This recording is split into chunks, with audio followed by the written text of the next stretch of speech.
Hello नमस्कार मेरे प्यारे दोस्तों, कैसे हैं आप सभी। तो आज एक और क्लास आपके सामने लेकर आए हैं जिसमें हमारे साइंस के बहुत ही इम्पोर्टेंट पार्ट रहेंगे। तो शुरू करते हैं ज़्यादा वक्त न लेते हुए क्लास को।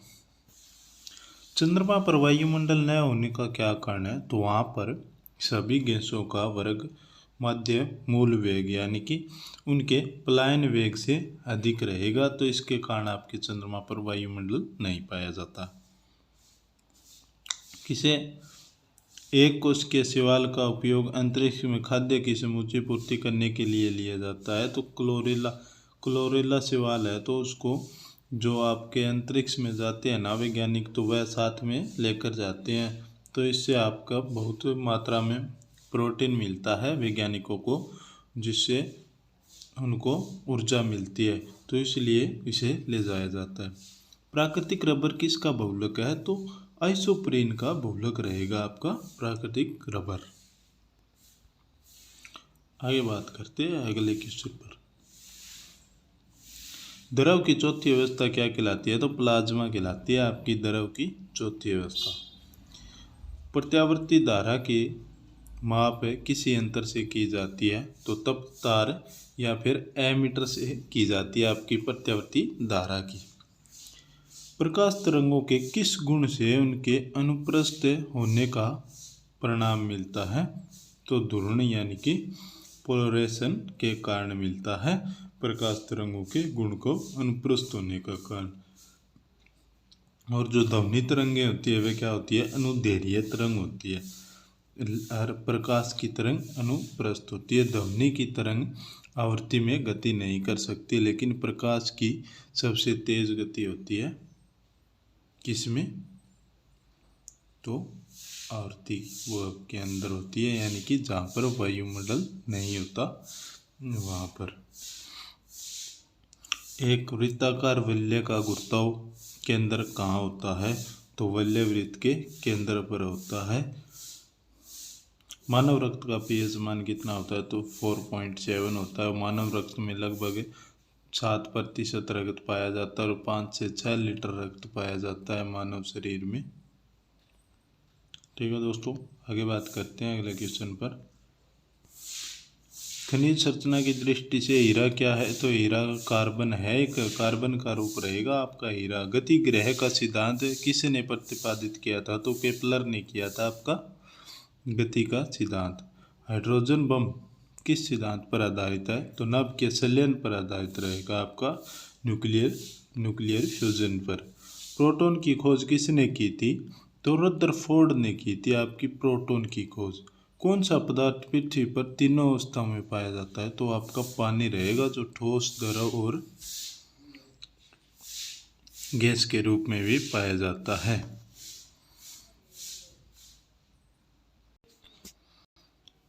हीरे के संबंध में कैरेट क्या है? तो हीरे के बाहर का मात्रक रहेगा आपका कैरेट। हीरे को किस में मापा जाता है? तो कैरेट में मापा जाता है। जैसे हम कोई वस्तु को घर में मापते हैं तो वह ग्राम में या फिर किलोग्राम में मापते हैं। तो गैल्वेनिकृत लोहे पर किसका लेप होता है? तो जिंक का लेप होता है आपका गैल्वेनिकृत लोहे पर। भारत में 28 फरवरी को विज्ञान दिवस किसके उपलक्ष्य में मनाया जाता है? तो सीवी रमन द्वारा रमन प्रभाव की खोज करने के दिन के उपलक्ष्य में मनाया जाता है आपका 28 फरवरी को। और सीवी रमन को नोबेल पुरस्कार कब मिला था वह आप हमें कमेंट कर बताएंगे। ठीक है दोस्तों। 7 नवंबर 1888 भारत के किस महावैज्ञानिक का जन्मदिन था? तो सीवी रमन का जन्मदिन था आपका 7 नवंबर 1888 को। आयोडीन युक्त नमक का प्रयोग किस बीमारी की रोकथाम के लिए किया जाता है? तो गलकंड या फिर ग्वाइटर या फिर घेंगा भी बोल सकते हैं, जो थायराइड ग्रंथि के कारण होता है। थायराइड ग्रंथि में थायरोक्सिन हार्मोन की कमी आ जाती है आपके आयोडीन की कमी के कारण, तो जिसके कारण आपका गलकंड या फिर घेंगा या फिर ग्वाइटर रोग हो जाता है, जिसमें आपकी थायराइड ग्रंथि सूज जाती है। विद्युत मोटर का क्या कार्य है? तो विद्युत ऊर्जा का यांत्रिक ऊर्जा में रूपांतरण करना विद्युत मोटर का कार्य है। जो आपके घरों में होती है या फिर खेतों में वगैरह पानी के लिए लगाई जाती है तो वह विद्युत मोटर होती है ना, तो उसका कार्य क्या होता है? तो यांत्रिक ऊर्जा में रूपांतरण होता है आपका विद्युत ऊर्जा का। और डायनमो क्या करता है? यांत्रिक ऊर्जा को विद्युत ऊर्जा में बदलता है। हरे पौधों में प्रकाश संश्लेषण की इकाई क्या कहलाती है? तो क्वांटोसोम कहलाती है आपके हरे पौधे में। पृथ्वी का औसत घनत्व क्या है? तो 5.5 ग्राम प्रति घन सेंटीमीटर रहेगा आपका पृथ्वी का औसत घनत्व।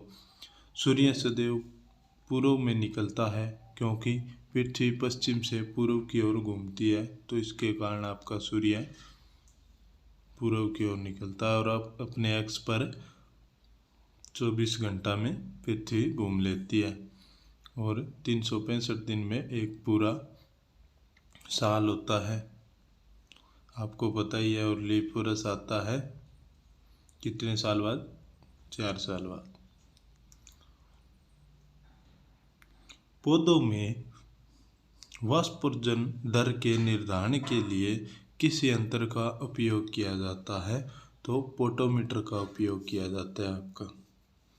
रेड लेड का रासायनिक सूत्र क्या है? Pb3O4 रहेगा आपका रेड लेड का Pb3O4। मानव शरीर में विटामिन के का निर्माण किस अंग में होता है? तो कोलन में बैक्टीरिया द्वारा होता है। कोलन कहाँ पर होता है आपका? तो बड़ी आंत का एक छोटा सा भाग होता है जहाँ कोलन होता है, तो वहाँ पर विटामिन के का निर्माण किया जाता है आपका बड़ी आंत के द्वारा। कोलन में बैक्टीरिया द्वारा विटामिन के का निर्माण किया जाता है। डार्क अवेंगर क्या है? तो एक प्रकार का प्रमुख है कंप्यूटर वायरस रहेगा आपका डार्क अवेंगर। तो ये थी भाई आज की क्लास। कैसे लगे आपको? अगर क्वेश्चन अच्छे लगे तो लाइक सब्सक्राइब वगैरह कर देना भाई। और अगर बढ़िया बढ़िया PDF वगैरह हैंड रिटन नोट्स के साथ चाहिए आपको तो वह आप हमारा टेलीग्राम चैनल ज्वाइन कर सकते हैं, जिसका डिस्क्रिप्शन में आपको लिंक दे दिया जाएगा। तो वहाँ पर हमारे बहुत से बच्चे पढ़ रहे हैं वर्तमान में, तो आप भी वहाँ पर जाकर देख सकते हैं। तो ठीक है दोस्तों, आज के लिए इतना ही। जय हिंद, जय भारत।